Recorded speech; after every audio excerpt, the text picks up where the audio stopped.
Bien, mesdames et messieurs, chers amis, je voudrais vous remercier d'avoir répondu présent à notre nouvelle invitation du Lab de la PFA, de la filière auto, que nous organisons régulièrement ici le mardi matin ou le jeudi matin, sur des thématiques extrêmement variées de la filière. J'aurais salué nos invités, je pense à Christian Peugeot, ancien président du CCFA, je pense à Louis Desange, président de l'ACF, et tous les représentants de nos entreprises, de nos adhérents, de tout l'écosystème des véhicules de collection, mon cher Jean-Louis. Et puis je pense aussi aux jeunes en formation qui sont là, qui montrent qu'il y a le témoin à travers les générations. L'automobile, c'est une passion qui se partage et qui se transmet.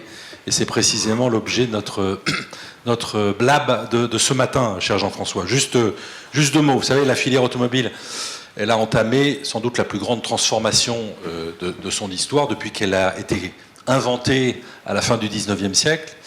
Un virage vers l'électrique, un virage vers le véhicule connecté, vers le véhicule autonome, vers les data, vers l'entertainment à bord de la voiture. Bref, ce sont des révolutions multiples qui sonnent comme un nouveau départ pour l'automobile. Et donc pour la France, qui a été le berceau, nous avons inventé à la fin des années 1880 l'automobile.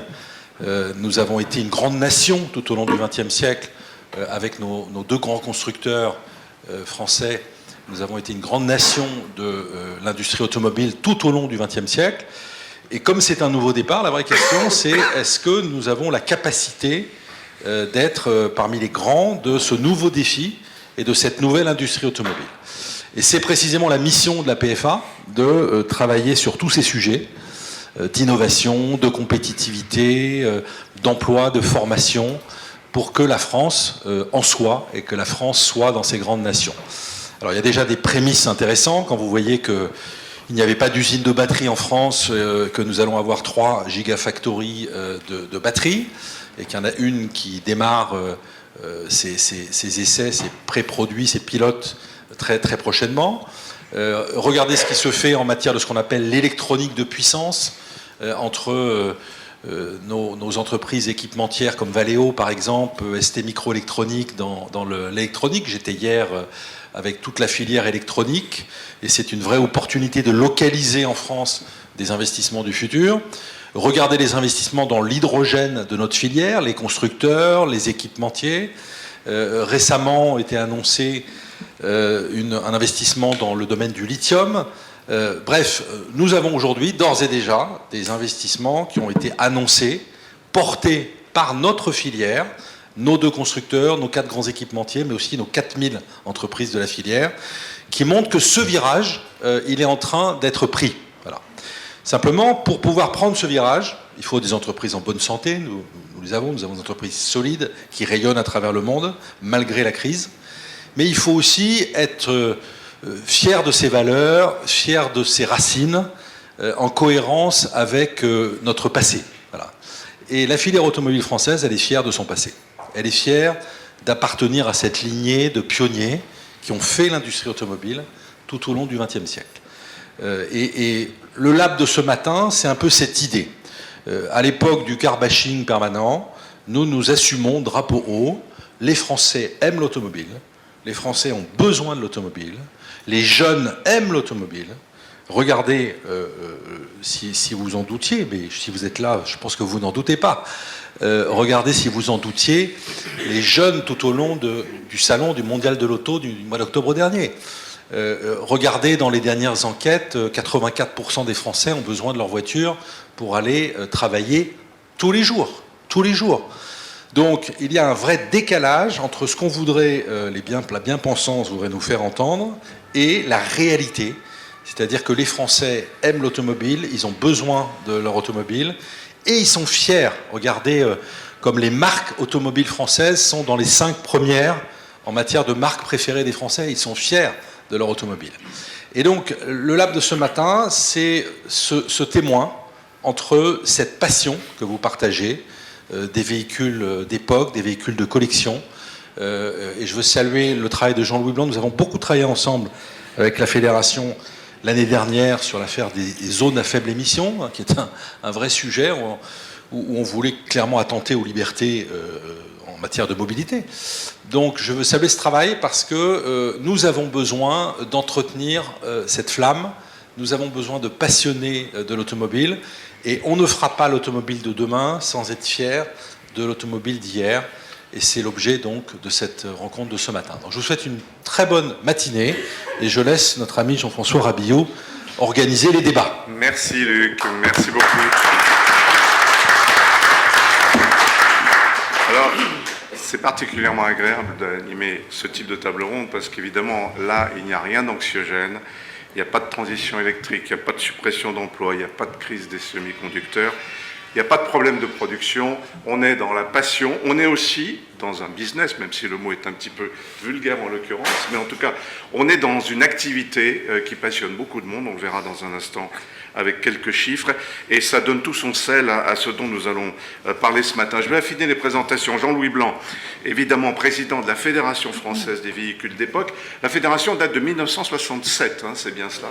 Elle a 55 ans, un peu plus de 55 ans d'existence. Vous êtes bien sûr l'un des grands défenseurs du patrimoine automobile français et international aussi, on peut le dire. Hein. Xavier Peugeot est à vos côtés. Bonjour. Bonjour. Vous êtes le président de l'Aventure Peugeot Citroën DS, qui est une association loi de 1901 créée par votre père, Pierre Peugeot, en 1982, il y a un peu plus de 40 ans, pour préserver, évidemment, valoriser le patrimoine de ces marques. À vos côtés, Romain Grabowski. Bonjour Romain. Tout jeune directeur du célébrissime Salon Rétromobile qui ouvre ses portes mercredi prochain, le 1er février, avec déjà beaucoup de succès, si l'on en croit les inscriptions et le nombre de participants. On parlera des constructeurs dans un instant. Et puis Mathieu Flonneau, bonjour.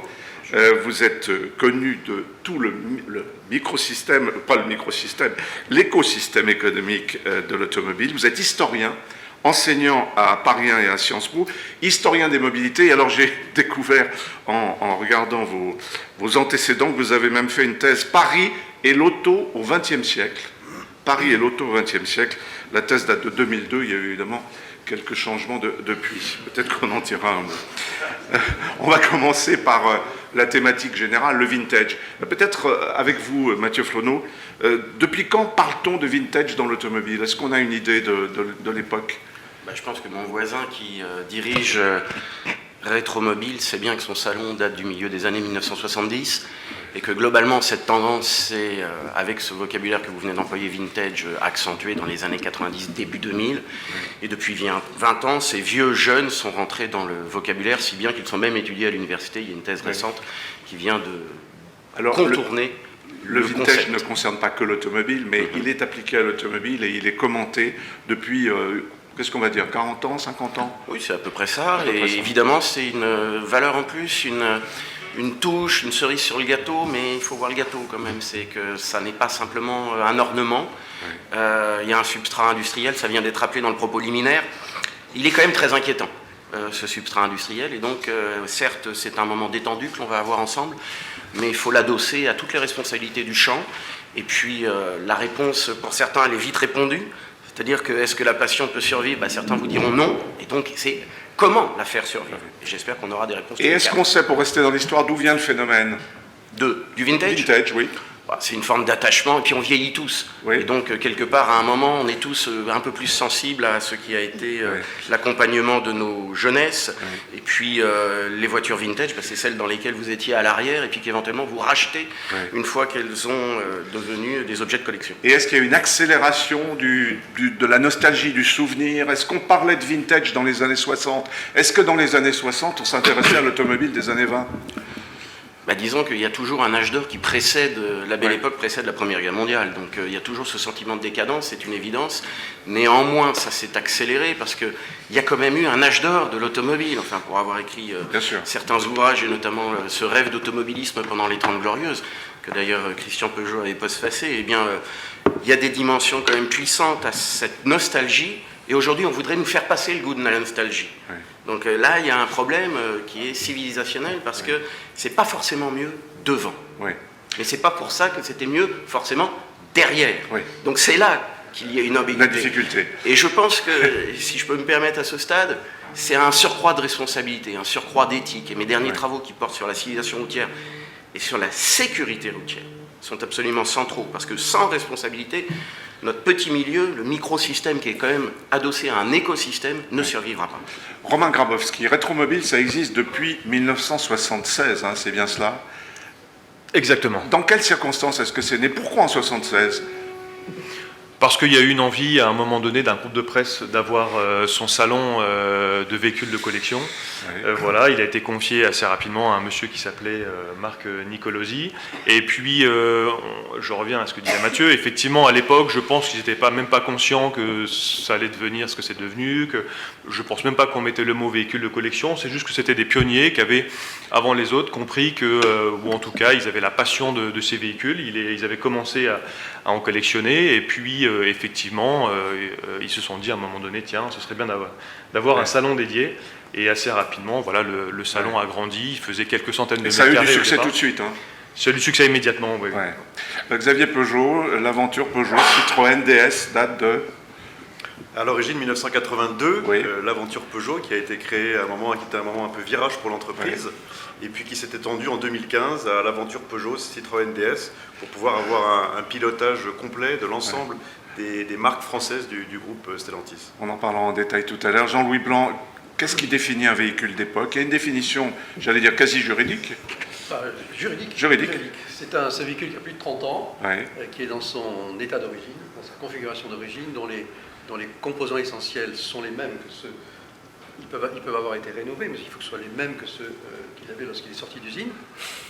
Et puis voilà. Oui, c'est déjà pas mal, oui. Donc, si on veut une carte grise de véhicules d'époque, il faut répondre à un certain nombre d'obligations. Il y a véhicules d'époque et véhicules de collection. Oui. À l'intérieur des véhicules d'époque, qui sont juste la définition que je vous disais, il y a les véhicules dits de collection, qui ont un certificat d'immatriculation de collection. Alors ceux-ci ont un régime un peu spécial. En fait, le véhicule, quand il obtient un certificat d'immatriculation de collection, il change de vie. Oui. Il est avant un moyen de transport et il devient un élément de patrimoine. Et pour passer en certificat d'immatriculation de collection, il faut une attestation d'authenticité et de datation qui peut être délivrée soit par la fédération, soit par les constructeurs qui ont produit le véhicule à condition qu'ils continuent à en produire aujourd'hui.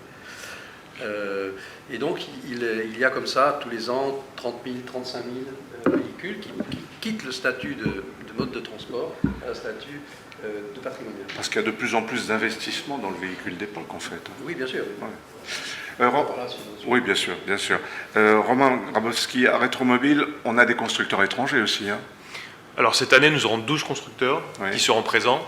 Le groupe Stellantis est le plus représenté avec toutes les marques italiennes et françaises, mais on a également le retour de Porsche, Volkswagen également, et puis des constructeurs un peu plus niches de passion, une fois de plus, on revient toujours à la passion, que sont Morgan et puis Caterham. Ouais, parce que c'est un phénomène planétaire, le vintage, pour employer un mot un peu bateau, Mathieu Flonneau.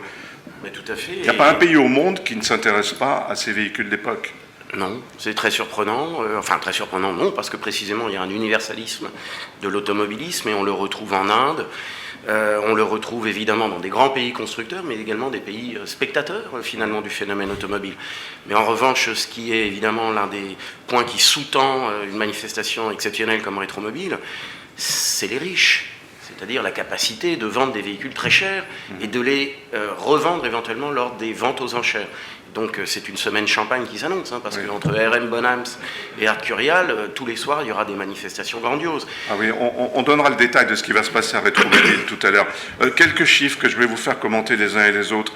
Jean-Louis Blanc, 400 000 collectionneurs de véhicules d'époque aujourd'hui, c'est cela? On estime, oui. On estime, oui. Parce qu'il est difficile. Je voudrais revenir sur ce que disait Mathieu. C'est pas que les riches. Je partage.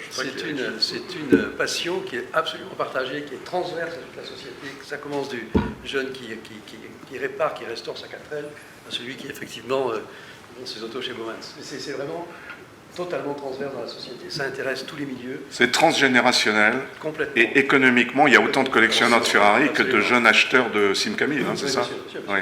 Vous le vivez, ça, l'aventure Peugeot, Xavier Peugeot? Bien sûr. On s'adresse à une population extrêmement large, tous âges, et puis toute catégorie sociale. Je pense qu'il faut être vigilant sur le propos. Là. On touche vraiment à une population très large. le passionné moyen dépense pratiquement 4 000 € par an, 3 938 exactement, pour son véhicule ou ses véhicules, y compris hébergement, billets, tout compris. Est-ce que c'est une somme qui évolue? Est-ce qu'on dépense de plus en plus d'argent? Qu'est-ce qui veut répondre sur le véhicule de l'époque? Jean-Louis Blanc. Vos données proviennent d'une enquête qui a été faite par la FIFA. Oui. Il y a 87 pays qui sont membres de la FIFA, donc c'est dire si cette passion est partagée mondialement. Et ce qui croit en tout cas, c'est l'emploi. Oui. C'est aujourd'hui 24 000 emplois. L'enquête précédente date d'il y a 7 ans, c'était 20 000 emplois. Oui. C'est l'activité, c'est aujourd'hui 4 milliards d'euros. Donc c'est une activité incontestablement croissante. Oui. Qui ne demande rien à personne pour croître que la passion de ses adhérents. Alors moi, le chiffre qui m'a bluffé, c'est le chiffre d'affaires du secteur. 4 milliards d'euros. C'est considérable. Alors 4 milliards d'euros, on comprend tout, hein, évidemment. Oui.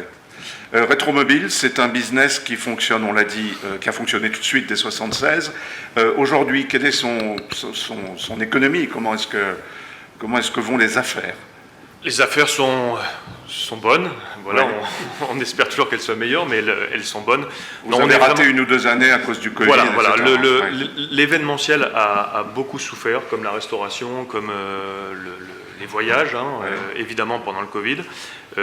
Rétromobile n'y a pas échappé, une année annulée 2021, une année 22 de reprise, donc qui était à 60% de sa capacité parce que les halls n'étaient pas les mêmes et on n'était pas aux bonnes dates. Cette année, on est vraiment sur un retour à la normale. On aura tous les grands marchands, on aura tous les constructeurs, on vise 125 000 personnes. Et pour répondre à votre question, l'économie, en fait, elle est faite principalement de 3 choses. Le plus gros pilier, c'est les engagements des exposants. Voilà. Deuxièmement, les billets des visiteurs. Et puis après, dans d'autres mesures, mais beaucoup plus petites, quelques sponsors qui sont là pour nous aider. Ouais. La valeur moyenne de la voiture d'époque est de 17 800 €. 17 800 € en valeur moyenne. Et là, Jean-Louis Blanc, on a la Ferrari comme on a la 4L. Hein. C'est ça, oui. Ce sont des prix. Est-ce que ce sont des prix qui ont tendance à augmenter d'année en année, y compris pour les petits modèles? Ils se tiennent. Ils se tiennent, oui. Ils s'écartent également entre des valeurs très hautes et des valeurs très moyennes. Et puis ils changent, c'est-à-dire qu'il y a des véhicules qui rentrent dans la passion collection et dont évidemment la valeur croît dans les premières années. Et puis tout ça évolue également avec les économies générales. Mais en général, en règle générale, oui, on peut dire que les prix se tiennent bien. Ouais. Xavier Peugeot à Rétromobile, on va célébrer, parmi d'autres anniversaires, les 40 ans de la 205, c'est cela? Ah oui, c'est un modèle absolument mythique dans l'histoire de la marque. Il faut rappeler que le modèle est apparu début 83. C'était un moment charnière pour l'entreprise. L'entreprise était en difficulté. On sortait du rachat des filiales de Chrysler Europe. Absolument. La digestion après Citroën était assez conséquente. Et donc ça a été le modèle de la relance de l'entreprise, avec toute une cascade de variantes, la GTI dont chacun se souvient, le programme Turbo 16 de rallye, et ça a complètement relancé l'entreprise. Oui. Il y aura une magnifique vente aux enchères d'Arcurial, avec notamment un des 200 exemplaires produits de la 205 Turbo 16, qui est un bijou absolu. Alors, estimation entre 350 000 et 400 000 €. On va sans doute les dépasser. Là, on est dans le grand luxe, quoi. C'est un marché, hein, je veux dire. C'est un modèle culte. Hein. C'est un modèle culte qui, pour donner un petit peu d'histoire, pour courir en compétition à cette époque-là, il fallait produire 200 modèles de série pour que la voiture soit homologuée en compétition. Donc ces modèles sont du coup extrêmement rares. Il y en a moins de 200 aujourd'hui. Certains ont un peu disparu ou ont été accidentés, etc. Donc les rares modèles qui restent, avec le phénomène 205, ont pris une très très grande valeur. Oui. Mathieu Flonneau, cette valorisation des produits rares concerne aussi d'autres secteurs que l'automobile. Hein. Bien sûr, on le voit dans toutes les ventes aux enchères, mais l'automobile, c'est particulier quand même. L'automobile, l'estimation avait été donnée il y a une dizaine d'années. Le marché de l'art automobile, puisque ça a intégré le marché de l'art, avait cru de 400%. Et c'était sans commune mesure avec le reste, les tableaux traditionnels et les meubles traditionnels qui ont plutôt tendance à diminuer. Et donc, lorsque Jean-Louis Blanc dit qu'évidemment ça s'est stabilisé très haut. Et donc, de ce point de vue-là, il y a un moment, quand on touche le ciel, il est difficile d'y monter encore. Mais j'attire votre attention effectivement sur l'aspect d'entretien de la mémoire, cela a été dit dans le propos liminaire, l'aspect de chaînon à entretenir. entre ce passé et le grand écart qui a été pointé dans le texte d'introduction, parce que effectivement, il ne faudrait pas qu'il y ait trop d'autonomisation de cette sphère de passionnés pour toute une autre sphère de passionnés, mais qui souffrent de la mobilité au quotidien. Et donc c'est cette tension-là qui est évidemment très difficile à juguler et à maintenir réaliste entre un monde qui véritablement toucherait des sphères qui touchent à un objet d'art, quelque chose que finalement on ne va pas utiliser alors que l'automobile elle est vécue, habitée et elle participe d'une convivialité quasiment quotidienne, et puis l'objet effectivement du quotidien, et c'est là cette rupture-là qui est problématique. Est-ce que le bashing ambiant, anti-voiture pour faire court, pèse sur ce marché du véhicule d'époque? Ou est-ce que c'est vraiment un monde à part, Jean-Louis Blanc? C'est une passion profonde du peuple français. Quand vous vous promenez en voiture ancienne, ce ne sont que des sourires, des signes de la main, personne ne vous insulte. C'est vraiment, il ne faut pas exagérer le bashing. On le voit le week-end, notamment en région parisienne ou dans n'importe quelle région française. Oui. Bien sûr. Ouais. Donc, je ne pense pas qu'il y ait un bashing de la mémoire automobile. Oui. Oui. Je continue avec les chiffres. Le véhicule historique moyen sort 14 fois par an, parcourant 1000 km. 14 fois dans l'année. C'est donc, on fait très attention, évidemment, parce qu'on veut garder son patrimoine. Encore une fois, que ce soit la 4L ou la Porsche ou la Ferrari. Oui, puis c'est une discipline de sortir en véhicule d'époque. Il faut qu'il soit entretenu, il faut qu'il soit, c'est un effort, ce sont des contraintes. Donc c'est pas si facile. C'est vraiment une passion collectionneur. Et puis, cette moyenne ne représente pas la réalité des cas. Bien sûr. Voilà. Donc ce n'est jamais qu'une... Et au total, ça signifie que ces véhicules contribuent de façon absolument non mesurable à la pollution de l'air, à la gêne sur la circulation. Ils sont invisibles. C'est même pas 1 pour 1000 du trafic automobile, donc c'est totalement anecdotique. Oui, c'est très peu de véhicules en fait sur l'ensemble du territoire chaque week-end. D'occupation de trafic. Roman Grabowski, on aura à Rétromobile la possibilité d'acheter des voitures? Oui, et on aura la possibilité d'acheter des autos avec du champagne, des autos très chères. Voilà, la 250 LM, entre autres, devrait partir à 25 millions d'euros. Donc, c'est aussi ça la magie, je considère, de Rétromobile. C'est des chiffres qui s'envolent, c'est la magie de tout ça. Ces autos, on peut questionner est-ce que c'est toujours des autos ou des œuvres d'art. Bon, quand on a des prix comme ça, effectivement, on tombe dans l'art. En revanche, j'insiste là-dessus, on aura aussi une zone dans le hall 3, moins de 25 000 euros, qui est une zone essentielle pour nous. Et donc on pourra acheter une 205, si c'est le prix, je ne sais pas, à moins de 25 000 euros, une 205 d'époque, ou une Simca 1000, ou une Renault 4, etc. Alors une GTI, à mon avis, on commence à passer à la barre des 25, mais si c'est un modèle normal, on est encore en dessous. Et donc on aura plus de 130 autos qui seront là, et certains même ramènent plusieurs autos, parce qu'ils savent qu'ils les vendent le jour 1, et donc ils en ont d'autres dans les camions, etc. Donc on aura entre 150 et 200 autos dans cette zone à vendre. C'est souvent lié au cinéma, cette passion du vintage. Je pense à la Ford Mustang 1966, qui sera à vendre, par Arcurial toujours. C'est celle que pilotait Belmondo dans Le Marginal en 1983. Alors là, il y a un petit problème avec le véhicule d'époque, parce que cette Ford Mustang, si j'ai bien vu les choses, il ne reste plus grand-chose de l'original. Elle a été entièrement restaurée, mais il ne reste plus grand-chose de l'origine. Pour le patron de Rétromobile, est-ce qu'on peut vraiment parler d'un véhicule d'époque? Ça, c'est une bonne question. Je laisserai la FIVA ou la FFVE dire si le véhicule est d'origine. Alors, il faut juste admettre que ces autos, aujourd'hui, sont considérées comme des œuvres d'art, les prix sont chers, mais elles ont eu 1 vie, 2 vies, 3 vies, 5 vies, effectivement, notamment les autos de course.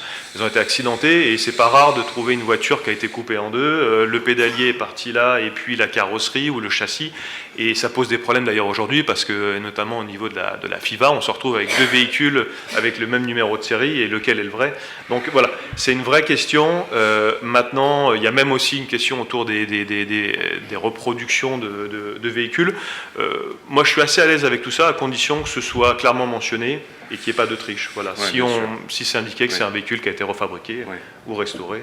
Xavier Peugeot. Oui, je voudrais réagir parce que On parle beaucoup de modèles extrêmement prestigieux qui vont être vendus très cher, et effectivement c'est absolument nécessaire, c'est iconique, ça met en valeur, c'est attractif, ça met en valeur tout ce travail sur le patrimoine, mais il ne faut pas oublier aussi, comme on le disait tout à l'heure, qu'il y a une passion au quotidien. Donc on va mettre aussi en avant à Rétromobile une capacité à proposer à tout type de collectionneur, avec tout type de budget, des pièces de rechange. Celui qui cherche la petite pièce qui fait qu'il va pouvoir faire fonctionner à nouveau son auto. On va pouvoir proposer à des passionnés de restaurer leur voiture. On le fait au sein de l'Aventure, d'autres le font aussi.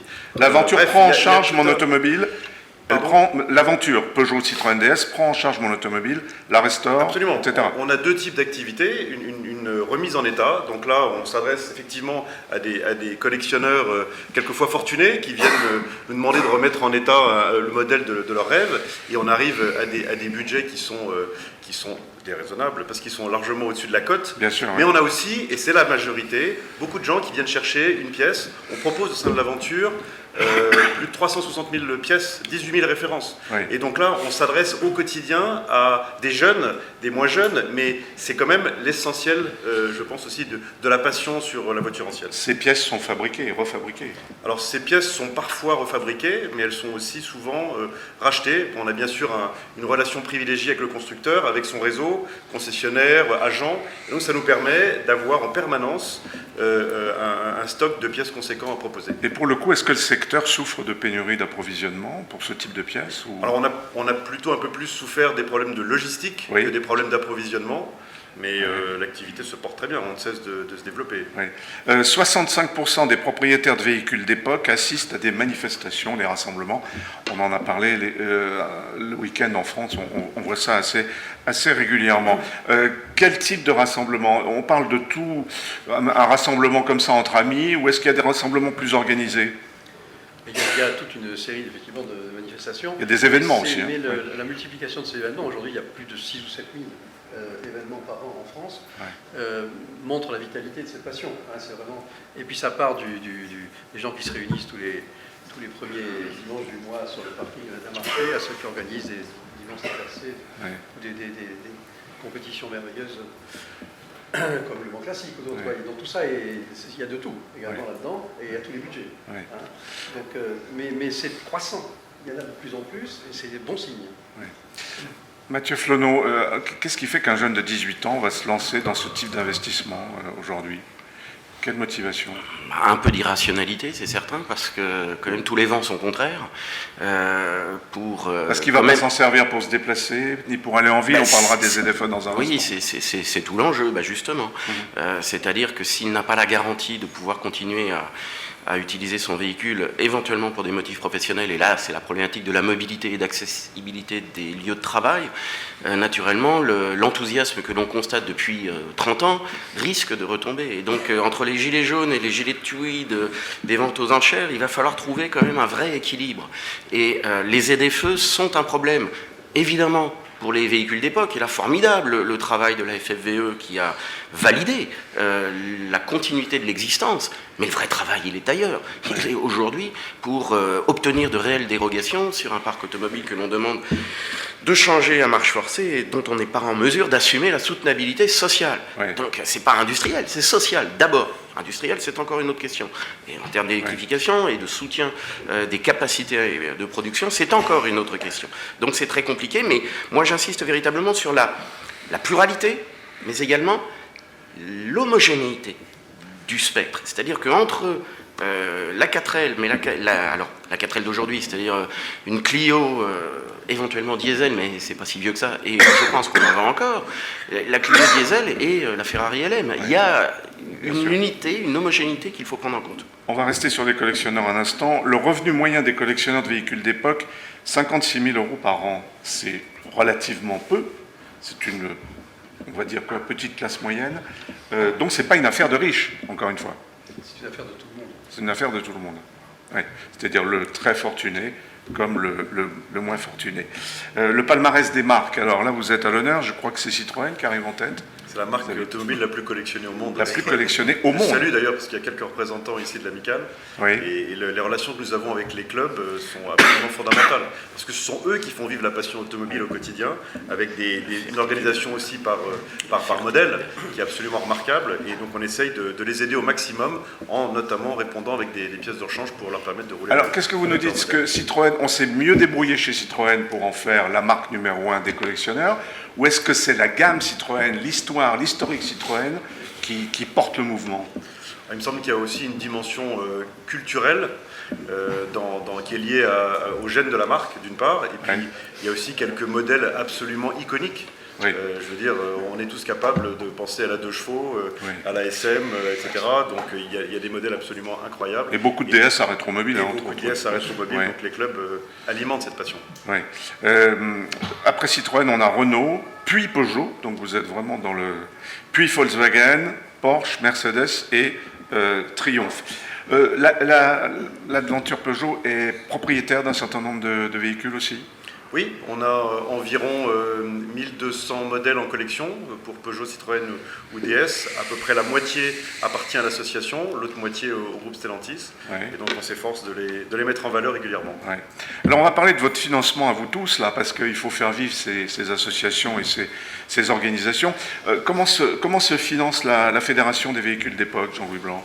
Elle a les adhésions de ses membres. Donc nous avons aujourd'hui 1600 adhérents.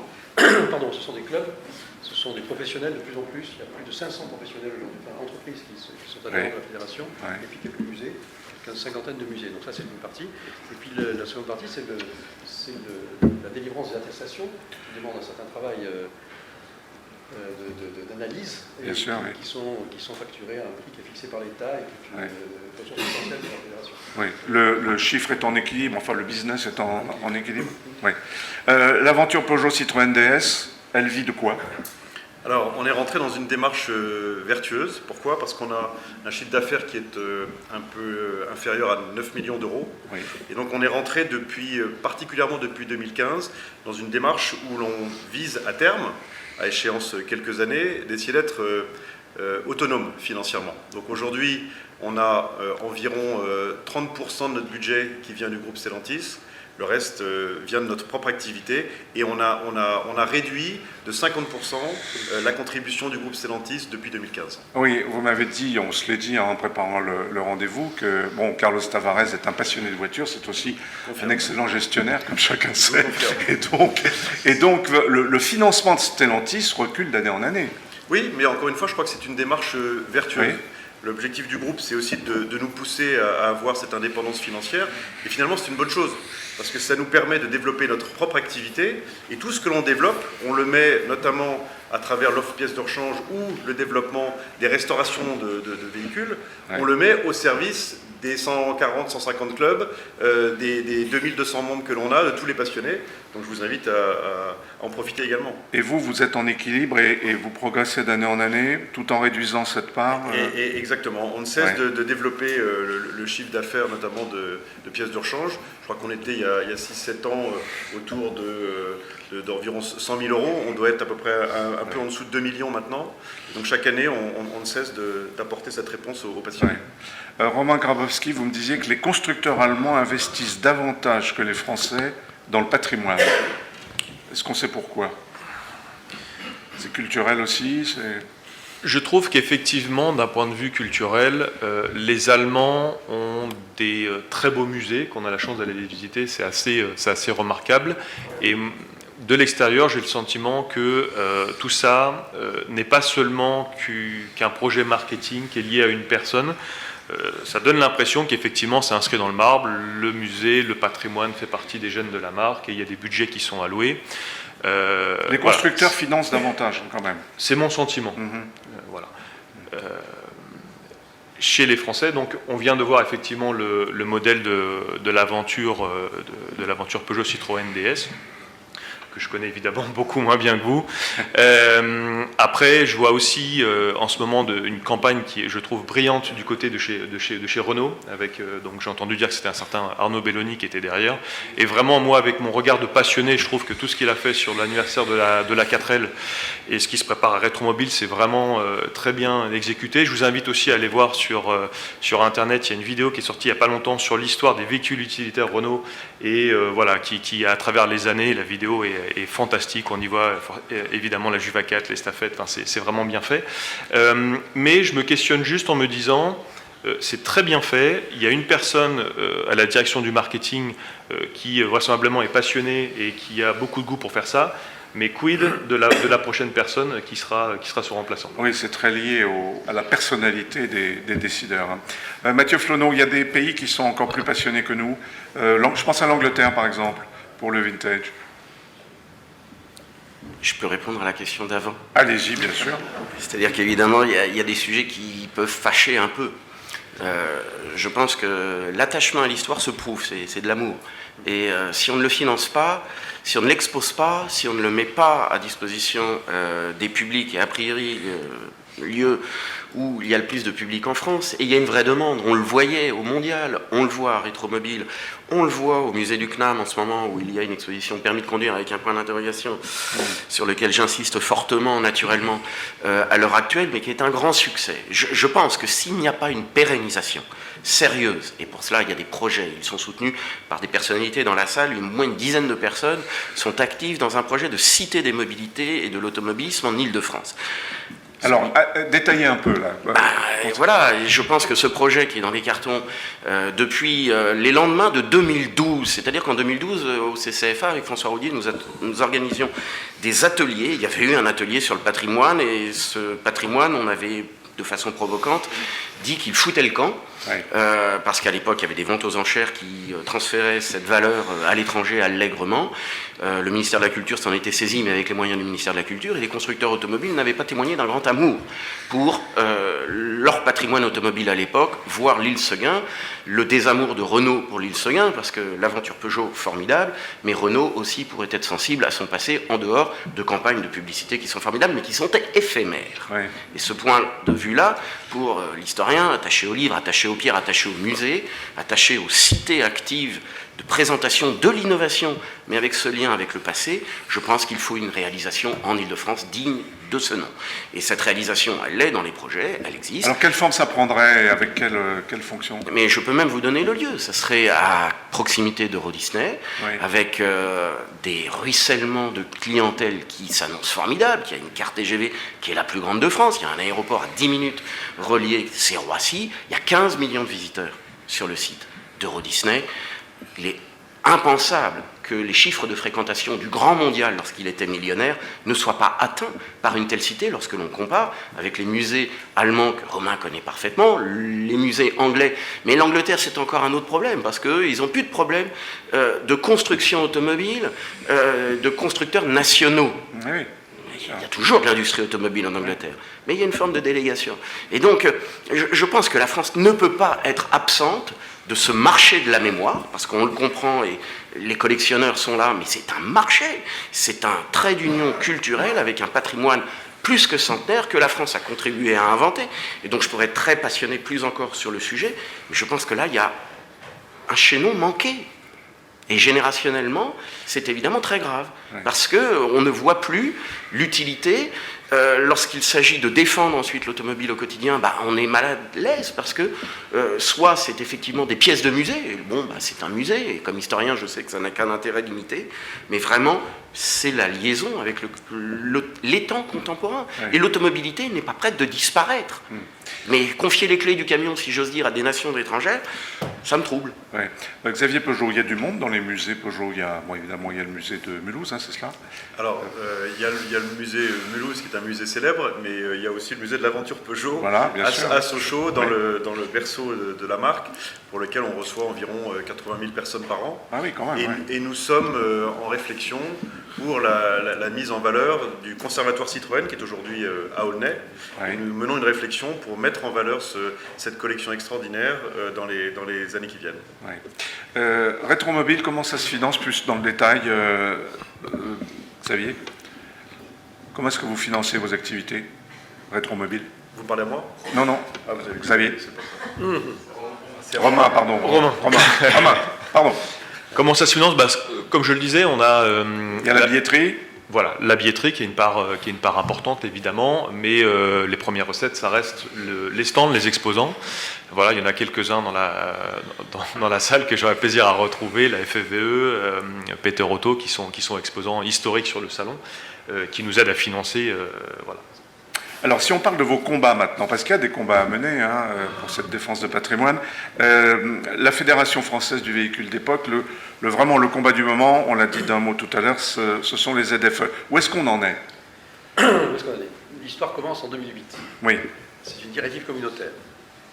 C'est une directive communautaire de 2008 qui demande aux pays, aux États membres, de prendre des mesures pour diminuer la teneur en air d'oxyde d'azote et de microparticules. Il ne s'agit pas du CO2, il s'agit de pollution de l'air. En 2009, l'année d'après, nos voisins allemands appliquent cette directive communautaire avec une disposition particulière pour les véhicules de collection, en disant, dans les ZFE, dérogation générale pour les véhicules de collection. On n'interdit pas à nos véhicules de collection, quelle que soit leur motorisation, de rouler dans nos ZFE. Aujourd'hui, il y a 85 ZFE en Allemagne. Il y a 600 000 véhicules de collection, 2 fois plus qu'en France. Il ne se passe rien, tout va bien depuis 12 ans. La France n'a rien fait ou pas grand-chose de 2008 à 2019, date à laquelle une loi intervient, qui est la loi LOM, et qui constate les retards, ont commencé à prendre des amendes, et impose à 11 métropoles en France de décider de leurs ZFE avec des mesures de nature à ramener les taux d'oxyde d'azote et de microparticules dans l'air en deçà des maxima communautaires, puisqu'on commençait à prendre des amendes. Donc ces 11 métropoles, c'est les grandes métropoles françaises, donc elles s'y mettent, et si on ne défend pas les véhicules de collection, elles n'ont plus leur place. C'est-à-dire qu'elles ne sont pas critérisables, elles ne sont ni critères 1, ni critères 2, ni critères 3, ni rien. Et donc, si on n'avait rien fait, elles ne pourraient plus aujourd'hui rouler dans ces grandes métropoles. Ce que nous avons fait, c'est deux choses.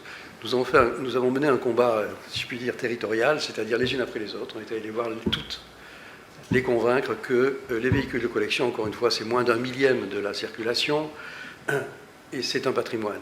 Et si vous interdisez la circulation, vous cassez ce patrimoine. Parce que c'est un patrimoine qui est particulier. Il n'a de sens que s'il roule. C'est un patrimoine qui ne peut pas rester arrêté. Donc il faut qu'il puisse rouler. Pour qu'il puisse rouler, il faut qu'il soit bien entretenu. Et je salue la présence des jeunes formidables du Garac, qui est un... classique. Oui. Et il faut surtout qu'ils aient le droit de rouler. Si vous interdisez la circulation de ces véhicules dans les 11 principales métropoles françaises, vous cassez des milliers d'événements, comme je vous l'ai dit. Mais les sorties de véhicules classiques ou de véhicules d'époque n'ont pas besoin systématiquement de se faire en centre-ville. Non, bien sûr que non, mais il y a énormément d'animations en centre-ville. Et puis les métropoles, c'est immense. Par exemple, il y a le Grand Paris, donc c'est toute la région parisienne. Ce que vous redoutez, c'est la ZFE. Bien sûr. Donc nous sommes allés voir les unes après les autres. Il y en a 9 des 11 qui ont aujourd'hui pris leur arrêté de ZFE. Et dans les 9 ZFE qui existent aujourd'hui, la dérogation pour les véhicules en catégorie de collection est officielle. Donc les véhicules de collection aujourd'hui peuvent rouler partout en France. Ouais. Mais ça, c'est le premier combat. C'était la loi LOM. Et une seconde loi qui est intervenue en début 2022, qui est la loi Climat et Résilience. Et celle-là, elle dit, avant 2025, toutes les agglomérations de plus de 150 000 habitants devront avoir leurs ZFE. Il y en a 50. Dans les 2 ans qui viennent, toutes les agglomérations. Il y en a 50, et puis il y aura, je suppose, plein d'élus locaux qui vont souhaiter, même s'ils ne sont pas obligés, instaurer une ZFE sur leur territoire. Donc là, le combat est autrement plus compliqué. Heureusement, nous avons un réseau territorial très dense, avec nos 45 délégués régionaux qui ont contacté les 50 agglomérations susceptibles obligées de prendre une ZFE, et celles qui sont susceptibles de le faire, celles dont on sent qu'elles vont le faire. Il faut donc les convaincre les unes après les autres. Alors le précédent du Grand Paris, de tout ce que nous avons obtenu déjà, nous aide à argumenter, mais enfin, quand même, il faut surveiller ça comme le lait sur le feu. Imaginez un territoire mité où on pourrait circuler ici et pas là, ici, vous voyez. Donc c'est en cours. Ça, c'est le combat territorial, ville après ville, qu'on mène. Et puis il y a une tentative de contact avec le gouvernement de l'époque, de M. Castex, en lui expliquant regardez l'Allemagne, pourquoi ne prend-on pas une mesure qui généraliserait ça? Il y a 2 fois moins de véhicules chez nous, Et il y a en plus en Allemagne, pour les reconnaître, une lettre sur la plaque d'immatriculation qui est la lettre H. Donc le véhicule de collection, il a sa lettre et il a sa dérogation, il ne se passe rien, tout va bien. Nous n'avons pas obtenu gain de cause complètement, mais nous avons, en parlant à la représentation nationale des sénateurs et des députés, convaincu beaucoup de parlementaires de l'intérêt d'une mesure de cette nature. Donc au Sénat, il y a eu donc un groupe de sénateurs qui a déposé une proposition de loi d'initiative parlementaire, qui a réussi à la faire débattre en commission du développement durable et voter. C'est-à-dire qu'aujourd'hui, il y a une proposition de loi qui est votée, qui a été votée par le Sénat, qui dit article 1, dérogation générale, article 2, une vignette pour les véhicules de collection. C'est-à-dire qu'on espère instaurer une vignette sur les pare-brises comme une vignette critère, tout simplement. Absolument. C'est voté au Sénat. Pour que ça devienne une loi, il faut que ce soit voté dans les mêmes termes, Luc Châtel, je vais apprendre ça, à l'Assemblée nationale. Et il y a cette proposition de loi qui vient d'être déposée à l'Assemblée nationale par un groupe de députés. Donc on n'est pas à l'abri d'un succès, c'est-à-dire qu'il n'est pas impossible que, à l'Assemblée nationale, ils arrivent à inscrire cette proposition de loi à l'ordre du jour, à la faire voter. Alors nous sommes soutenus par des troupes importantes, puisque à l'occasion de ces débats parlementaires, a été créée une amicale parlementaire des véhicules de collection. Je ne sais pas si vous avez... Elle existe. Elle existe, et il y a 115 membres à jour de leur cotisation. Et ceci monte tous les jours. Donc on a un soutien de tous côtés, de tous partis. Hein, dans les Je suppose que vous avez des adversaires résolus aussi au Parlement. Quelques-uns. Mais c'est pas... Écoutez, non, c'est pas possible. Et voilà, donc ça c'est le chemin national pour essayer d'obtenir une dérogation nationale à l'allemande. On a l'exemple à côté qui marche depuis 12 ans, il ne se passe rien. Il y a plus d'écologistes à la manœuvre dans les villes en Allemagne que chez nous, qui sont... Oui, mais ce n'est pas tout à fait les mêmes écologistes. Voilà. Hein, voilà. Donc voilà, les deux combats, le combat territorial qui est un combat de tous les jours, il faut les guetter, il faut les prendre au bon moment, voilà. Et puis le combat national avec un gouvernement nouveau qui, j'espère, nous entendra. Voilà. Xavier Peugeot, vous accompagnez ce combat, évidemment. Bien sûr, nous on a besoin que nos collectionneurs et nos passionnés puissent rouler, donc totalement soutien de la démarche. Oui, qu'est-ce que vous voyez comme frein devant vous? Alors on parle du Parlement, mais dans les régions aussi, il y a certainement des freins. Hein. Ben, vous savez, les dérogations que nous avons obtenues pour l'instant, elles sont également de tout bord politique. La métropole de Rouen a accordé la dérogation parmi les premières. Donc, je sais pas. Et est-ce que Lyon, Bordeaux, les villes écolos Mais écoutez, Lyon, il y a dérogation, oui. Bien sûr. Lyon. D'avant, M. Doucet? Oui. Non. D'accord, très bien. Le combat n'est pas perdu, alors. Non, pas du tout. Ne croyez pas. Non. Mathieu Flonneau, c'est un combat évidemment qu'on comprend parfaitement pour faire vivre tout ce patrimoine, mais est-ce que ça va dans le sens de l'histoire? Alors je me méfie du sens de l'histoire. Il y a un cours de l'histoire, indiscutablement. Même avec un petit H. Vous voyez, voilà, l'historien est prudent. En tout cas, vers un progrès, et tout le monde est d'accord sur l'impératif sanitaire, l'impératif environnemental. Toutefois, on ne peut pas non plus aller contre des intérêts en permanence. Et les intérêts sont aussi des intérêts des vrais gens qui parfois votent mal. En tout cas, c'est la perception qu'on en donne dans le débat médiatique. Et de ce point de vue-là, la révolte et la possibilité d'un grand refus des ZFE, une fois que les amendes qui ont commencé à tomber, mais deviendront systématiques avec des moyens de contrôle diabolique, des radars dédiés au repérage des vignettes, etc., là, on va changer d'échelle et on va prendre la mesure de ce que exactement Jean-Louis Blanc vient de décrire, mais pour les voitures du quotidien. Et là, pour les voitures du quotidien, le problème, il s'est rencontré lorsque toute la civilisation routière a été menacée d'une taxation peut-être excessive, et en tout cas qu'il s'agirait de localiser. Je pense à l'écotaxe. L'écotaxe est demandée en Alsace. L'écotaxe est demandée par des régions frontalières éventuellement. Mais ça ne peut pas être une mesure d'homogénéité républicaine sur le territoire. Ça a donné les bonnets rouges en Bretagne. Oui, bien sûr. Et donc ces mouvements, et la sensibilité du pouvoir politique qui est extrêmement sensible, ces mouvements de révolte, de jacquerie, assez rapidement catalogués comme populistes, etc., trop vite, bien évidemment, parce que c'est exclure des citoyens du pacte républicain, eh bien, mérite combat. Et donc, j'entends le grand professionnalisme de la FFVE sur ces questions-là. Il faut les étendre. C'est-à-dire que le principe de la dérogation mérite discussion. Alors, nous n'avons pas la prétention, ni le rôle, ni la légitimité pour parler des effets en général. Ce qu'on fait simplement, c'est qu'à l'intérieur d'une réglementation existante, nous trouvons une place pour que notre patrimoine continue à pouvoir rouler. Mais le problème général des ZFE, nous n'avons pas la prétention de participer. Je veux dire, c'est très au-delà de notre mission. Vous avez gagné des combats déjà. Hein. En 2005, la sauvegarde des véhicules militaires, c'est ça? Oui. C'était pas gagné non plus, ça. Il y a un combat, une disposition très importante que nous avons obtenue il y a quelques années, c'est qu'en carte grise de collection, en cas d'accident, l'assurance ne peut pas imposer la destruction du véhicule, parce qu'il est toujours réparable, c'est du patrimoine. Et ça, c'est très important pour les collectionneurs. Imaginez, vous voyez, vous avez un accrochage avec votre véhicule de collection, l'expert d'assurance estime que la réparation coûterait plus que la valeur résiduelle du véhicule, est obligé de le détruire.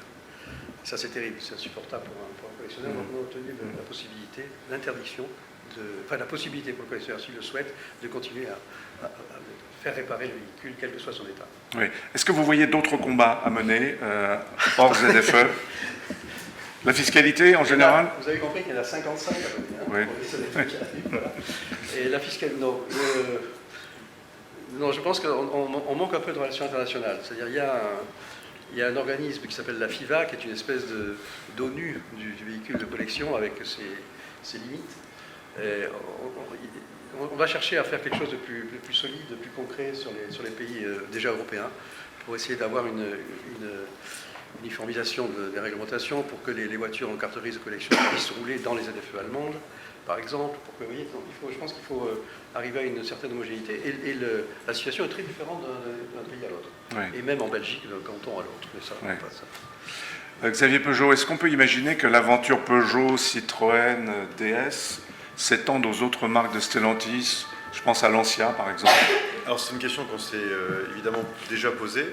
Je crois qu'il y a une dimension qui est très importante, c'est celle du respect de l'histoire, de la culture, de la nationalité des marques. Donc on est plutôt parti assez franchement pour garder une dimension française au sein de l'aventure Peugeot Citroën DS, et en laissant les autres marques du groupe Stellantis, notamment les marques italiennes ou allemandes, oui, ou américaines, organiser leurs entités patrimoine de leur... en pleine autonomie. Oui, ouais, exactement. Ouais.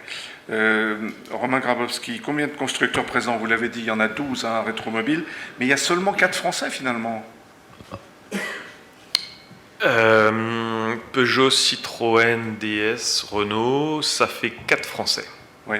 Et les autres, quelle nationalité? Il y a des Allemands en pagaille? 2 Allemands, Volkswagen, Porsche, et puis après on a le groupe FCA Héritage, je crois qu'on l'appelle toujours comme ça, voilà, qui va venir avec voilà, des superbes marques avec des patrimoines également, Lancia, Abarth, Fiat et Alfa Romeo.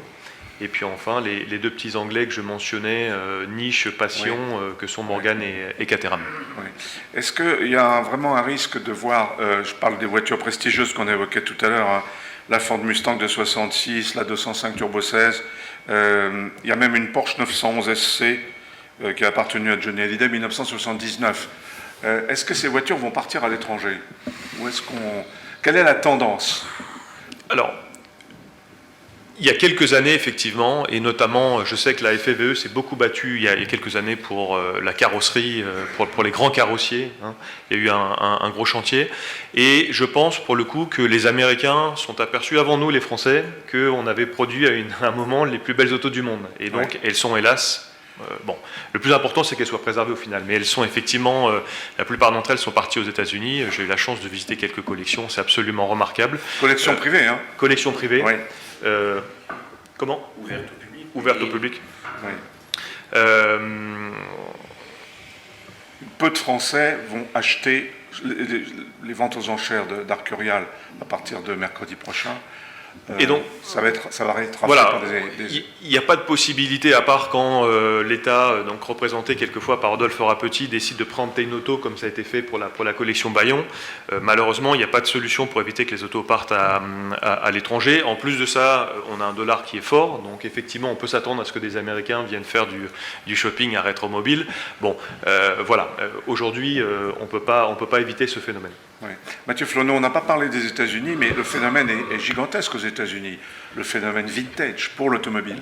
Oui, mais là, les rassemblements sont innombrables. Là, ça a été dit également tout à l'heure, les relations internationales, la FFVE via la FIVA, sont une opportunité formidable de prendre un leadership, parce que malheureusement, le secteur fédéral est beaucoup plus fragilisé, voire a disparu, puisque l'Historical Vehicle Association s'est presque sabordé. Et donc, il y a des collections qui sont absolument extraordinaires, il y a des musées qui sont magnifiques, il y a des musées de marque, mais le patrimoine est aussi très fragile aux États-Unis. Et j'attire quand même votre attention sur une des expositions qui sera majeure à Rétromobile, il y en aura 2 d'ailleurs, je crois, c'est sur les 24 heures du Mans, parce que ça y est, ils ont 100 ans. Et là, il y a un élément de mémoire qui est absolument essentiel, parce que c'est ce qu'appelle Hervé Poulain l'Olympie de l'automobile, finalement, les 24 heures. Mais là, ça va beaucoup plus loin, parce que l'enjeu mémoriel, il est de faire reconnaître, et ça avait été le chantier de la FFE, j'y avais participé, malheureusement on avait échoué sur les carrosseries, mais c'est un des chantiers de faire reconnaître l'antécédence ou au moins la simultanéité de l'invention de l'automobile en Allemagne et en France. Et j'attire votre attention sur le fait que depuis 2012, au moment où la cité naît comme projet mémoriel, eh bien, à l'UNESCO, dans le patrimoine de la mémoire du monde, l'Allemagne s'est arrogée, grâce à un lobbying patrimonial très adroit, le monopole de la mémoire sur l'invention du brevet, ce qui est très discuté, évidemment, plus encore dans l'Est, plus encore autour de Robert Panvard et d'autres.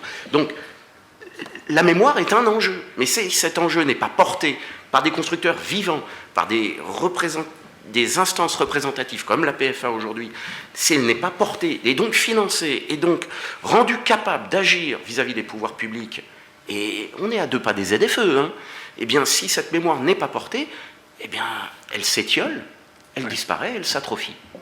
Xavier Peugeot, est-ce qu'il y a des constructeurs qui se désintéressent totalement de la question? Alors vous êtes peut-être mal placé parce qu'on sait que Peugeot, ce n'est pas le cas, Citroën, DS non plus, etc.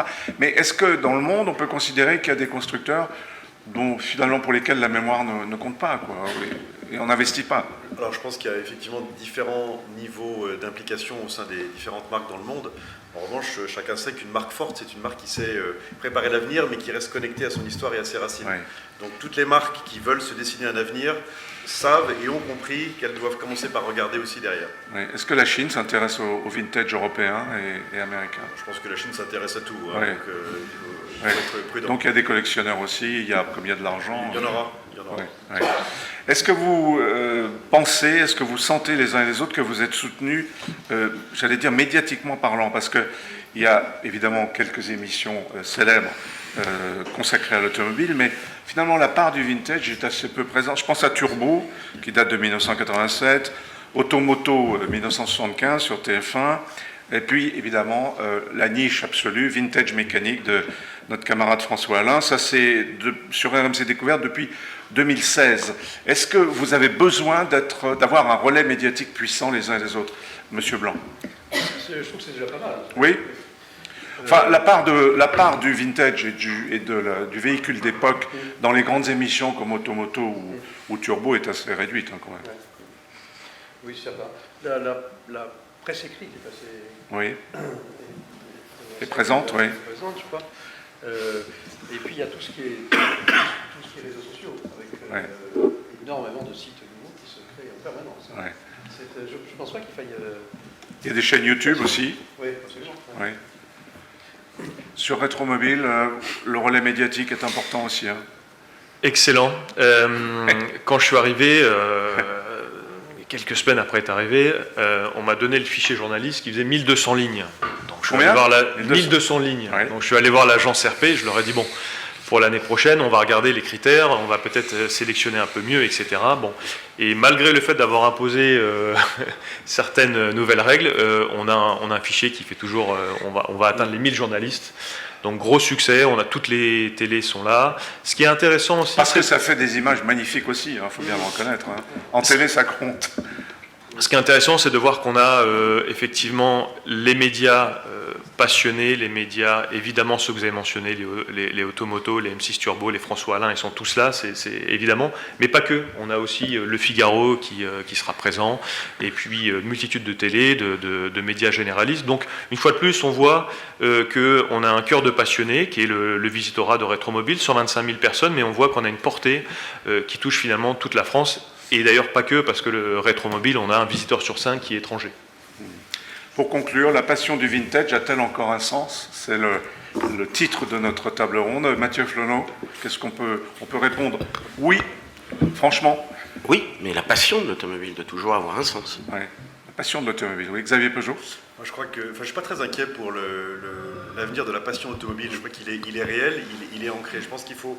Oui, mais la passion automobile, ça peut être la passion pour Tesla, vous voyez. Oui, mais il faut faire attention parce qu'on a tendance, je pense, à mélanger un peu quelquefois plusieurs concepts.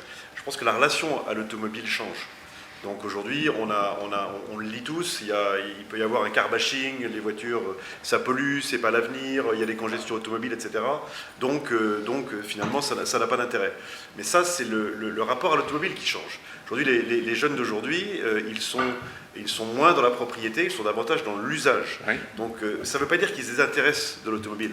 La preuve, il y a beaucoup de jeunes ici, mais nous on a aussi beaucoup de jeunes passionnés qui sont contents de rouler dans les voitures anciennes. Bien Donc sûr. il faut vraiment dissocier cette relation à l'automobile d'un côté et cette passion automobile de l'autre, parce que les deux sont bien distincts et ça fonctionne. Jean-Louis Blanc, le vintage a encore un sens. Plus que jamais. Plus que jamais. Je reviens au propos de Luc Châtel en introduction. Ouais. C'est pas parce que tout change qu'il faut Ouais. ignorer, refuser, rejeter le passé. Au contraire, c'est là-dessus qu'on construit. Puis je voudrais également dire que la passion pour la collection, encore une fois, le véhicule change de nature. Il passe de moyen de transport à objet de patrimoine. Et ça, je ne pense pas que ça puisse disparaître. C'est vrai pour l'automobile, mais c'est vrai pour tous les secteurs. Et si nous roulons tous en électrique dans 5 ans, dans 10 ans, on aura des rétromobiles avec des véhicules électriques dans 50 ans.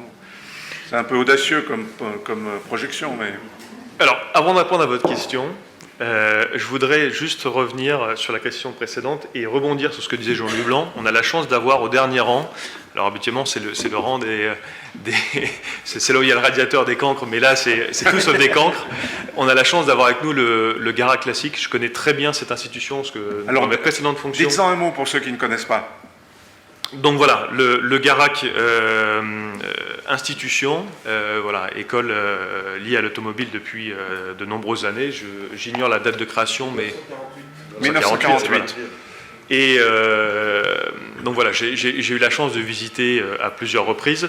J'ai trouvé ça absolument fantastique, la rigueur, l'organisation, tous les métiers qui sont proposés. Une fois de plus, il y a des formations vraiment sur les métiers des véhicules du futur, les véhicules autonomes, les véhicules électriques, etc. Et ils ont eu ce réflexe, ils étaient précurseurs il y a 3-4 ans pour lancer cette filière CQP, contrat de qualification professionnelle véhicule de collection. Ils ont de mémoire, ils jouent sur les deux tableaux, la carrosserie et la mécanique. Et voilà, et je trouve ça remarquable. Pas de problème de recrutement, là. Hein. J'ai pas le sentiment qu'il y ait de problème de recrutement. Et ce qui serait très intéressant, c'est ce que je voulais vous dire, c'est que dans une prochaine intervention PFA, parce qu'on parle beaucoup des jeunes dans le véhicule de collection, ce serait qu'ils prennent notre place et qu'on puisse nous les questionner. Et ça, je trouverais ça vraiment, vraiment intéressant. Oui. Eh ben, on va enchaîner avec vos questions dans la salle, peut-être tout en haut, alors garage mécanique ou autre. On va vous apporter un micro. Alors, tout en haut. Au centre. Au centre, au milieu. Là-haut.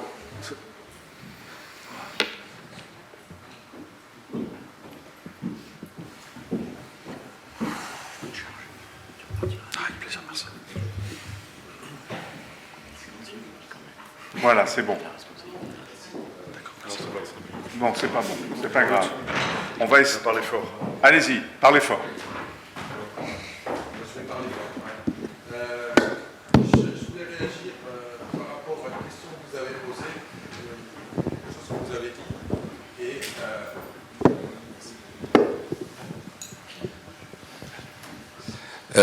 et tout en partageant l'inquiétude qui m'a semblé percevoir chez M. Flonneau par rapport aux ZFE.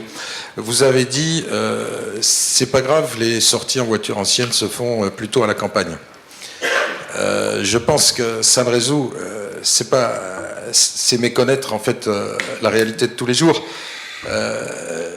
Si vous habitez dans une ZFE et que vous avez un véhicule ancien, malheureusement, la réalité de demain, c'est que pour aller au contrôle technique obligatoire, il faudra mettre votre voiture sur un plateau. C'est quand même... on en arrive là, c'est pas une plaisanterie, c'est la réalité de demain. La passion, il faut l'entretenir.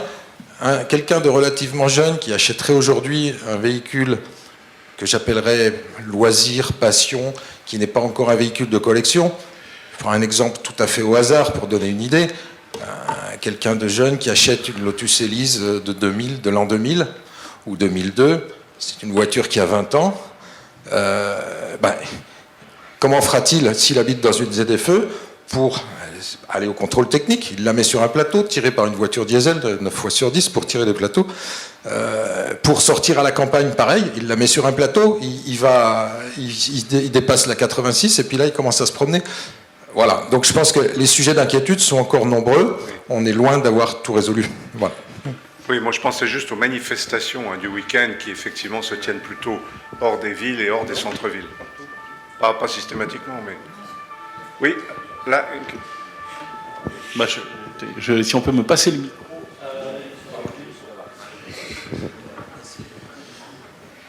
Merci pour la présentation. J'ai deux questions plutôt et en même temps remarques. Vous avez très peu parlé d'autres éléments, d'autres objets que d'automobiles. Est-ce qu'il y a aussi une mise en avant sur des véhicules utilitaires, des camions, etc. J'ai l'impression que l'automobile cache la forêt et ça, à mon avis, ça peut poser problème à terme de toujours parler de véhicules automobiles dites sous-entendu individuels. Et deuxième élément, peut-être aussi évoquer que, alors je ne sais pas sur Rétromobile, qu'il y a aussi un vintage qui va avec des matériaux, des objets que l'on met dans la voiture, etc., qui contribuent à faire ce vintage et qui doivent aussi probablement peut-être être valorisés pour ce qu'évoque Mathieu, un monde de l'automobilisme et tout un système, toute une économie et des imaginaires qui ne sont pas seulement l'objet individuel de la voiture de Belmondo, la voiture de Johnny Hallyday, mais aussi d'autres voitures et d'autres sensations, sentiments que provoquent les véhicules automobiles et pas seulement l'automobile en elle-même. Alors Xavier Peugeot, qui est le patron du véhicule utilitaire chez Stellantis, ça c'est votre autre casquette. Mais le véhicule utilitaire de collection, c'est vraiment quelque chose d'important? Bien sûr, on a également des collectionneurs de ce type de modèle, mais je voudrais répondre à monsieur, parce que je pense que la question est tout à fait pertinente. L'un des principaux retours que l'on a sur la part des visiteurs du musée de l'aventure Peugeot, c'est leur surprise quand ils rentrent dans ce musée, et je vous invite à venir, ce sera avec plaisir de vous accueillir, c'est de voir qu'il y a beaucoup de modèles automobiles, ça ils s'y attendaient, mais des modèles utilitaires, mais beaucoup d'objets qui sont liés à l'histoire de la marque, qui ne sont pas uniquement automobiles. Quel type d'objet, par toute exemple? la dimension sur les outils qui ont fait l'histoire de la marque, les lames de scie qui sont à l'origine de toute l'histoire de Peugeot, ou les moulins, etc. Donc il y a beaucoup d'objets assez inattendus, mais il faut le voir sur place. Je pense que votre remarque est tout à fait importante, et ça m'inspire l'envie de pousser davantage la mise en avant de ces objets-là aussi. Oui, monsieur Blanc. Pour répondre à monsieur, je voulais dire qu'à la fédération, il y a plusieurs collèges. Donc il y a les collèges motos également qui sont très importants, on en a parlé. Il y a les collèges, les bus, les camions, les tracteurs, les véhicules militaires. Enfin, tout est sujet d'attention et il y a des groupes de travail qui fonctionnent dans chacun de ces collèges. Tout est collectionnable, hein, en fait. Oui, monsieur? Oui, Hubert Aberbuch, la FFVE. Je vais juste rappeler que, au sujet du patrimoine, que la fédération FFVE a inscrit la carrosserie française et sa communauté au patrimoine culturel immatériel. Donc c'est une grande première pour un métier de l'automobile et a également reconnu le titre de maître d'art pour une profession de l'automobile. Voilà, donc c'est vraiment rentré dans le patrimoine avec cette action de la fédération. Voilà, c'est plutôt encourageant, effectivement. Étienne, je te rassure, il y a tout un marché pour les goodies. Hein. Moi, je suis au club Opel Classique, je prends tout, hein, les pins.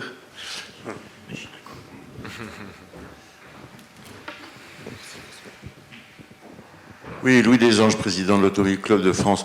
Moi, je suis très confiant dans le vintage pour une raison, c'est que la voiture qu'on nous prépare, c'est pas une voiture plaisir. La voiture électrique, bon, vous accélérez à la sortie du péage, ça c'est très bien, mais rouler en voiture électrique, c'est pas drôle. Quand il fait beau, vous baissez les vitres, vous n'entendez pas de bruit. On fait tout pour que la voiture ne soit plus une voiture plaisir. Et les seules voitures plaisir qui vont exister, ce sont les voitures anciennes. Je suis sûr qu'il y aura un nouveau marché de gens qui auront une Tesla ou une voiture électrique du groupe Stellantis, qui sera probablement meilleure que les Tesla, mais c'est un autre sujet. Mais il aura sa voiture électrique électrique, je dirais presque imposée. Peut-être que si c'est une voiture de fonction, il y aura forcément une voiture électrique, et puis il aura cette petite voiture qui sera la voiture qu'il avait dans la jeunesse, ou un peu plus, et pour lequel il se fera plaisir pendant les week-ends, pendant les vacances, etc. Ouais. Je pense que c'est un nouveau marché qui s'ouvre. Là où vous avez raison, c'est qu'on réintroduit les bruits d'échappement sur les Ford Mustang électriques, par exemple, et sur d'autres modèles. Oui.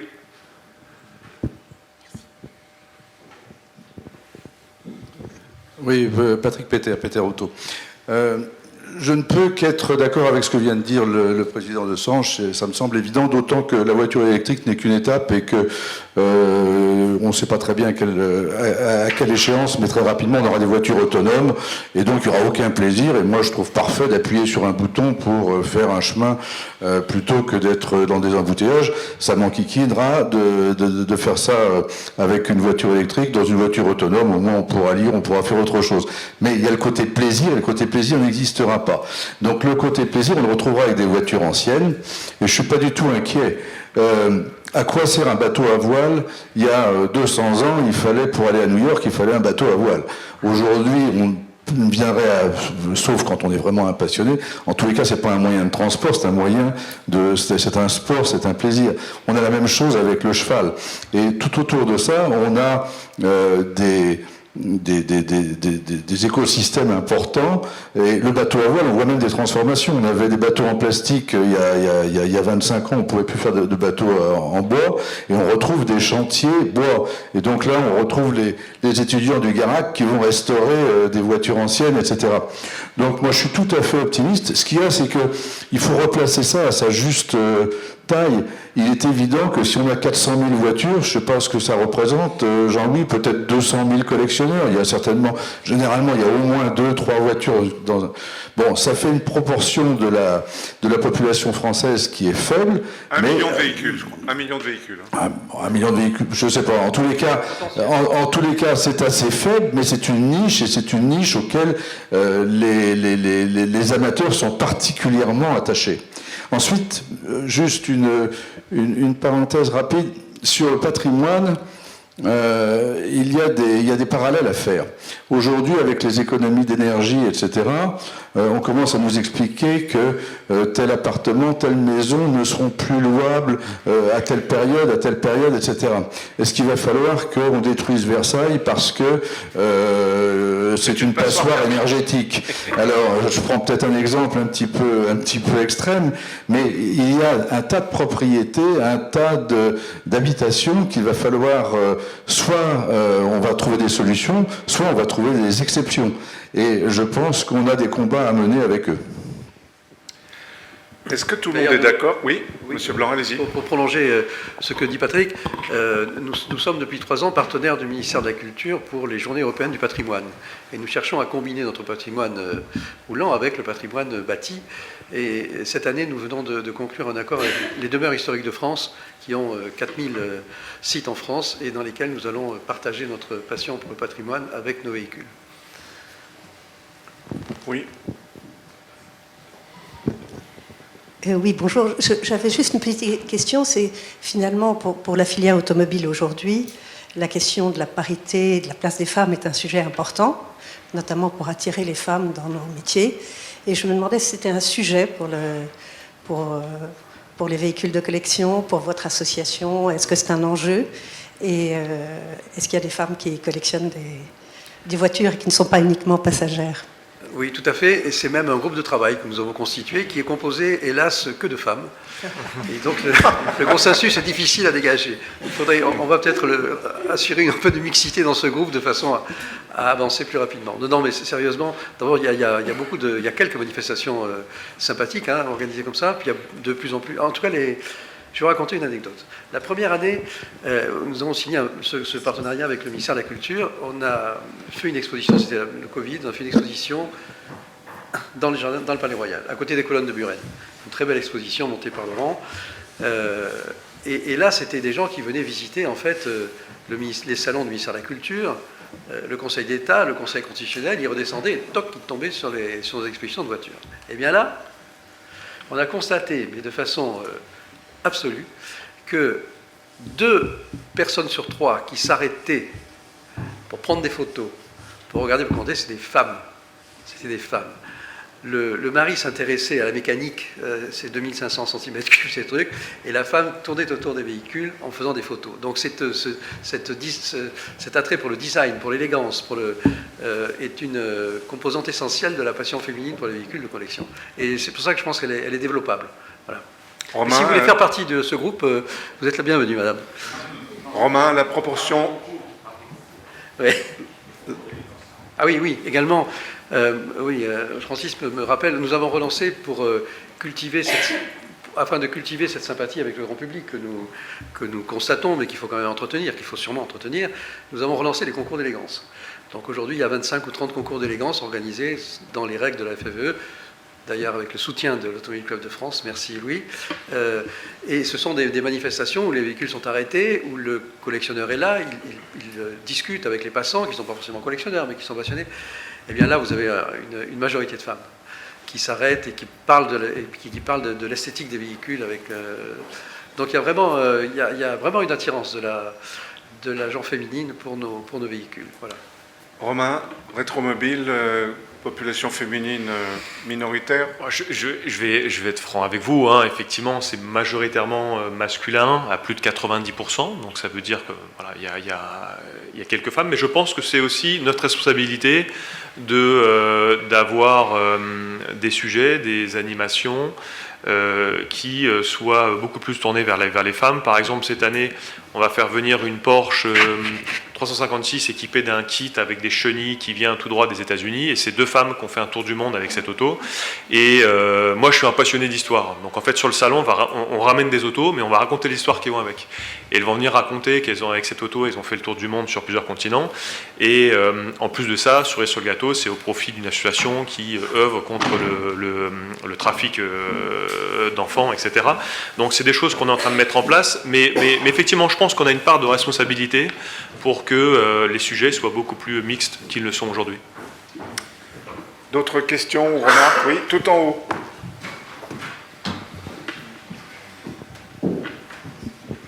Bonjour, je me présente, Monsieur Fernandez Rémy, donc je suis formateur technique au Garac.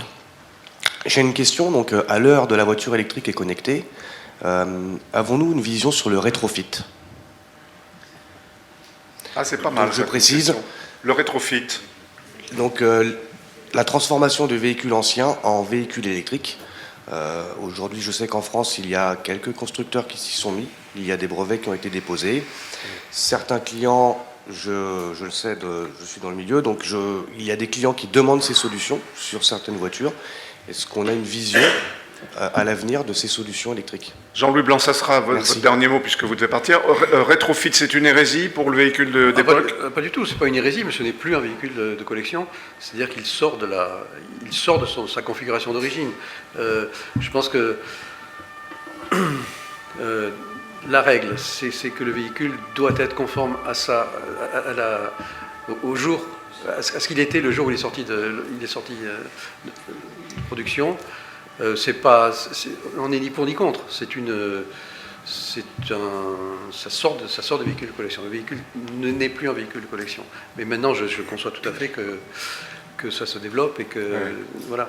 En fait, le passage en collection est réversible. Si vous voulez revenir à autre chose, c'est toujours possible. Mais vous ne pouvez rester en collection que dans la configuration d'origine. Xavier Peugeot, le premier véhicule électrique qu'a produit Stellantis, ou PSA, disons à l'époque, ça sera un véhicule de collection, le premier qui est sorti du chaîne. Mais ça l'est déjà. Ça l'est déjà. Ça l'est déjà. Il y a eu il y a quelques années un projet qui s'appelait Tulip, avec à La Rochelle quelques petites voitures de micromobilité. Christian Peugeot connaît bien ça. On a aussi un scooter de 1992 qui était déjà électrique à l'époque, et ils sont déjà en collection au musée. Et pour revenir, si je peux me permettre de dire un mot sur la partie rétrofit, je rejoins complètement ce que vous dites. Il y a une dimension, j'allais dire, puriste liée à l'objet qu'il faut absolument respecter. Mais c'est aussi une question qu'on regarde de près, parce qu'il y a un peu deux écoles quand même. Nous, on a regardé au sein de l'aventure si on pouvait équiper de moteurs électriques des 2 chevaux, ou des 205, ou des modèles plus anciens. On a un peu poussé le business case, comme on dit, pour voir si on pouvait trouver un chemin de ce côté-là.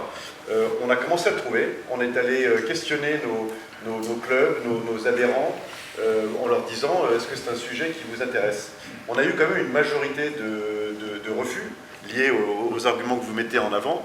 Donc il me semble que c'est quand même quelque chose qui finira par arriver, parce que ça sera aussi une façon de continuer à faire rouler certains modèles.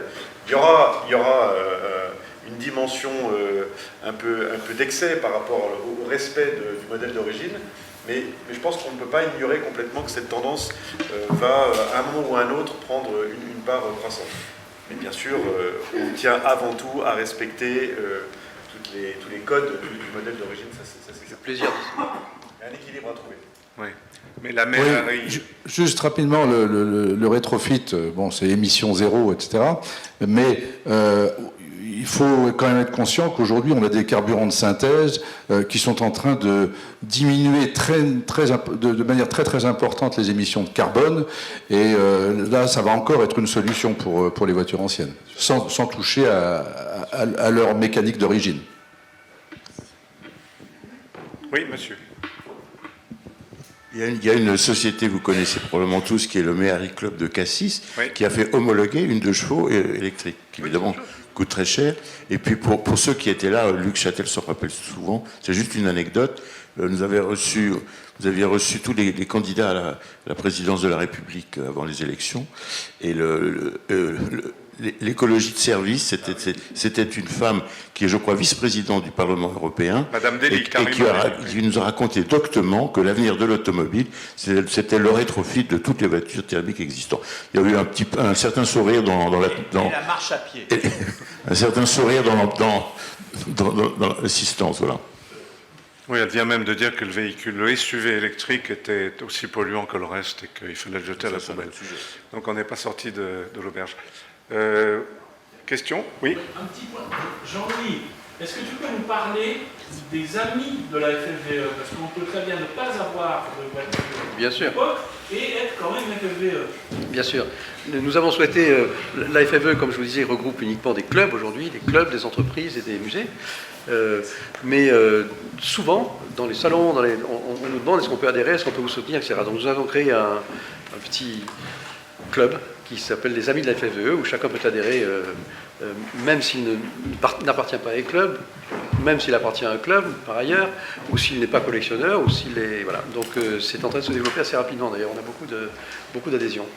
Mais vous pouvez, chacun de vous peut adhérer, c'est pas très cher, c'est 25 € par an. 25 € par an, ça va. Allez, donc Laurent a les bulletins. Dernière question? Oui? Non? Oui?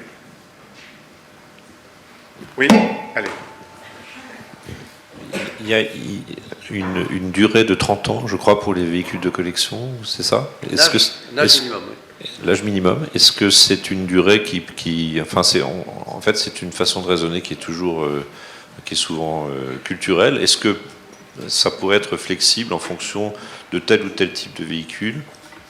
Je pense par exemple aux espaces de Renault qui sont des véhicules mythiques et qui peuvent avoir moins de 30 ans et qui pourraient peut-être rentrer dans cette catégorie, mais ça pourrait être, on pourrait viser dans chaque marque entre guillemets, des exemptions qui permettent de faire varier ce seuil. Alors ça, c'est une très bonne question et c'est très compliqué. C'est très compliqué. C'est très compliqué. Qui aurait dit qu'une 205 GL, à l'époque, vendue à des centaines de milliers d'exemplaires, serait un jour entrée en collection? C'est difficile. Et ce qui est probable, c'est que petit à petit, c'est vrai dans tous les pays européens, progressivement l'âge d'entrée en collection soit reculé. C'est-à-dire qu'on passe à 31, 32, 30, vous voyez, parce que les vagues de production des années 90 sont très supérieures aux années 80, et donc il risque d'y arriver un nombre de véhicules, disons, ouverts à la collection, très important. Puis en plus, les voitures elles durent plus longtemps. Donc je ne sais pas, c'est une réflexion qui est en cours, sur laquelle il n'y a pas de bonne solution, mais il faut y réfléchir tout à fait. Oui. Mais je pense que distinguer modèle par modèle, c'est pas possible, c'est compliqué. On va fêter les 30 ans de la Twingo, je crois. Oui, voilà. Je rebondis sur ce que vous venez de dire en reprenant mon exemple de tout à l'heure. Quelqu'un qui achète une voiture Passion aujourd'hui qui a 20 ans,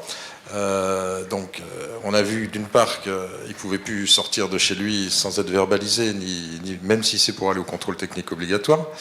Mais donc il met sa voiture dans un garage, il va financer la location d'un box pendant 10 ans jusqu'à ce qu'elle devienne collection.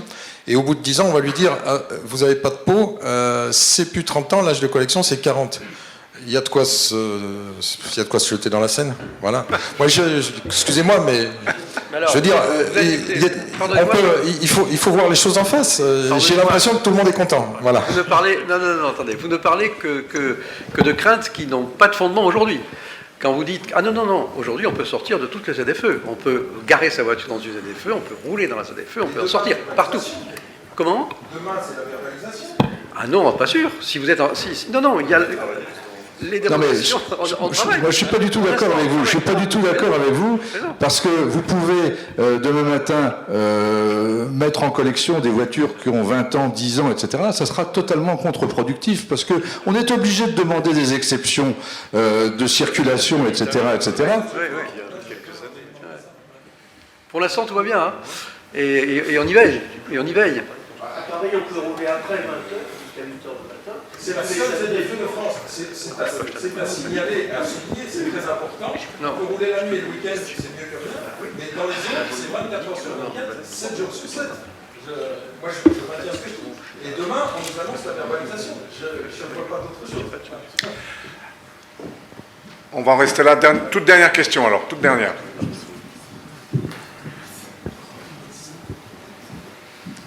Vincent Jougleux, élève au GARAC en véhicule ancien historique. C'était pour savoir si nous aurons un bon avenir en tant que mécanicien en véhicule ancien historique. Je n'ai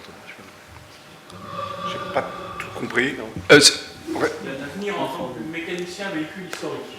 Est-ce qu'il y a un avenir en tant que mécanicien véhicule historique ? Oui. La réponse est oui, évidemment. Incontestablement. Vous savez, le nombre d'entreprises qui adhèrent et qui rentrent chez nous est croissant tous les ans. Aujourd'hui, il y a 3 fois plus d'entreprises qui arrivent que de clubs. Donc c'est une activité croissante et à notre connaissance, tout le monde cherche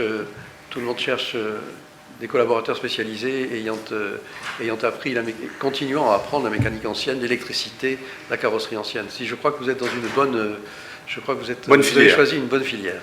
Merci à vous tous en tout cas. Merci à nos invités.